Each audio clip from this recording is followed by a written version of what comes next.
આજે કચ્છ જિલ્લા કલેક્ટર સાહેબને ગુજરાત પ્રદેશ મહેશ્રી સમાજ અને કચ્છના અનુસૂચિત જાતિ સમાજ તાલુકા મહેશ્રી સમાજના સૌ આગેવાનો મહિલાઓ મોટી સંખ્યામાં આજે જિલ્લા કલેક્ટર સાહેબ પાસે અમારે તારીખ 8ના ઉર્વિન કમલેશભાઈ ચુયા કે જે અમદાવાદમાં એલડી એન્જિનિયરિંગ કોલેજમાં બીજા વર્ષમાં ત્યાં કને અભ્યાસ કરતો હતો અને એની ત્યાં કને જે રીતે શંકાસ્પદ રીતે એમની બોડી મળી અને બોડીમાં પણ એટલા તીક્ષ્ણ ઘા બ્લેડથી મારવામાં આવ્યા હતા એ જોઈ કરીને અમને સ્પષ્ટપણે લાગે છે કે ઉર્વિનની હત્યા નહીં, આત્મહત્યા નહીં પણ હત્યા જેની કરવામાં આવી છે. કારણ કે જે રીતે એના ગળા ઉપર, એના બંને હાથ ઉપર, એના પગ ઉપર જે રીતે એને બ્લડના ઘા મારવામાં આવે છે, કારણ કે સ્વાભાવિક રીતે આપણે જાણીએ છીએ કે અગર કોઈ વ્યક્તિ ગળા ઉપર બ્લડ મારતો હોય છે ત્યારે એની પીડા અસહ્ય થતી હોય છે, ત્યારે એ કોઈ દિવસ હાથ ઉપર એની પોતાના હાથે જ હાથ ઉપર બ્લડ ચલાવી શકતો નથી કે પગ ઉપર બ્લડ ચલાવી શકતો નથી. ઉર્વિન એક કેમિકલ એન્જિનિયરિંગનો કોર્સ કરતો હતો, સેકન્ડ યરમાં હતો.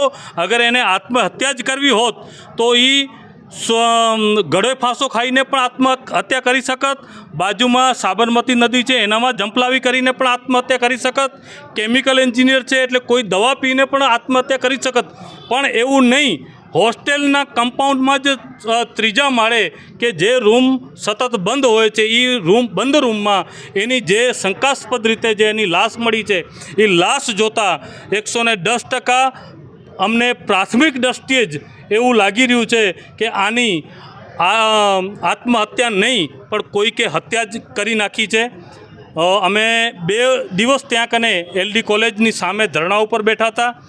મોતનો મલાજો જાળવી કરીને અમે બોડીનો ત્યારે સ્વીકાર કર્યો હતો અને ત્યારે પણ ત્યાં કને સ્થાનિક યુનિવર્સિટી પોલીસ સ્ટેશનમાં પણ અમે લેખિતમાં દઈ આવ્યા છીએ કે આનામાં જેટલા પણ જવાબદારો છે એની સામે ધોરણસરની ફરિયાદ નોંધવામાં આવે. કારણ કે હોસ્ટેલ ત્યાં કને છે, ત્યાં કને અનલીગલી બીજા છોકરાઓ પણ રહે છે, ગેરકાયદેસર ત્યાં કને પ્રવૃત્તિ પણ ત્યાં કને થઈ રહી છે. અમને જાણવા મળ્યું છે તેમ અગાઉ પણ આનાથી 3 થી 4 વખત એ જ હોસ્ટેલમાં ક્યાંક હત્યાઓ થઈ છે. એની સાથે સાથે ત્યાં કને સીસીટીવી કેમેરા પણ ઉપલબ્ધ નથી. આજે કોઈ પણ પરિવાર જ્યારે પોતાના દીકરાને સારા અભ્યાસ માટે અગર હોસ્ટેલમાં મૂકતો હોય છે ત્યારે 110% એ હોસ્ટેલના સંચાલકોની તમામ જવાબદારી ફિક્સ થતી હોય છે.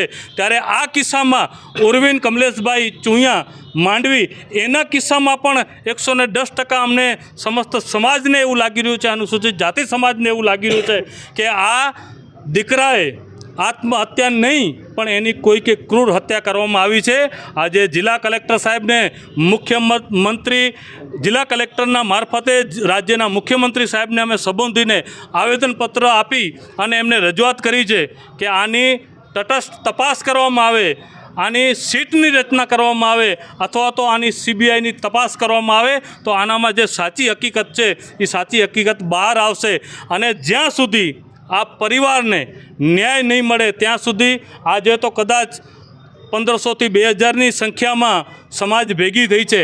આવનારા દિવસોમાં જ્યારે પોસ્ટમોર્ટમ રિપોર્ટ અને FSLનો રિપોર્ટ આવશે અને એનામાં થોડું ઘણું પણ ક્યાંક શંકાસ્પદ રીતે આ ડૉક્ટર દ્વારા કરવામાં આવશે તો સમગ્ર ગુજરાતમાં અને સમગ્ર કચ્છમાં આ બાબતે જલદ આંદોલન અને જલદ કાર્યક્રમ કરવામાં આવશે. કારણ કે આ એક દીકરાના કારણે સમાજમાં બહુ ઘેરા પ્રત્યાઘાત પડ્યા છે. સમાજના દીકરાઓ આજે અમદાવાદ કે ગાંધીનગર જેવા વિસ્તારમાં, સારા વિસ્તારમાં ત્યાં કને અભ્યાસ કરવા માટે પણ આજે ખચકાય છે.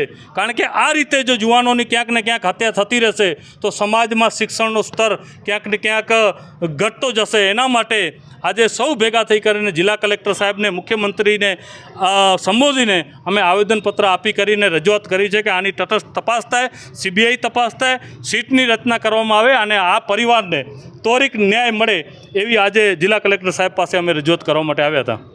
મારું નામ કમલેશ ચુયા છે. એને રજૂઆત કરી છે કે મારા દીકરાની સુસાઇડ નથી, એનું મર્ડર છે.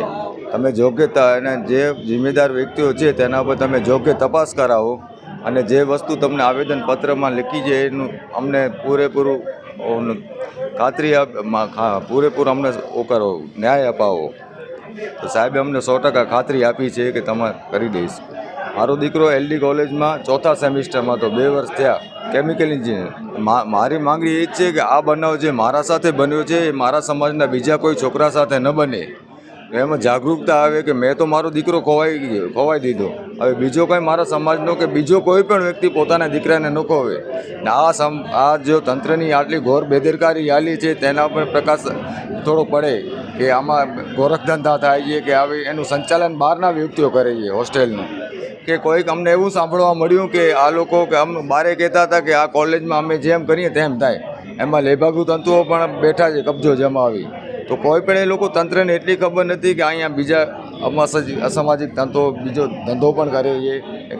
ઘણી ઉણપો દેખામાં આવી અમને અહીંયા હોસ્ટેલમાં. ના અમારો ડેલીથી વાત થતી હતી, બપોરના થાય ને રાત્રે થાય. રાત્રે તે જે વખતે બનાવ બન્યો રાત્રે 12 સાડા 12 વાગે વચ્ચે મને જજમેન્ટ છે તેના આગળ 8:30 થી 9 વાગ્યા સુધી ફોન ઉપર વાત કરી હતી. મિત્રોએ બધું મને કીધું કે કાકા પહેલે નરોસ હતો, એનો જે 1 તારીખના એનો એક્ઝામમાં એને કોપી કેસમાં કરાવ્યો ને તેના ઉપર મને બધી વાત કરી કે પપ્પા આ વસ્તુ છે. ત્યાર પછી કે નરોસ નહોતો. પછી મને કે કાકા એ ક્યારેય પણ એવી વસ્તુ નથી કરી કે એનું ખરાબ રિઝલ્ટ છે કે એવું કાંઈ નથી કે ખોટી સંગતમાં હતો કે અભ્યાસમાં નબળો તો એવું કાંઈ પણ ન હતું. કોલેજ તરફથી બધો ગોલ કે અમે તમારી રિક્વેસ્ટ તમે લીખી આપો, અમે એના પર કાર્યવાહી કરીશું. મતલબ અમને એના ઉપર વિશ્વાસ જ નથી કોલેજ પ્રશાસન તરફથી.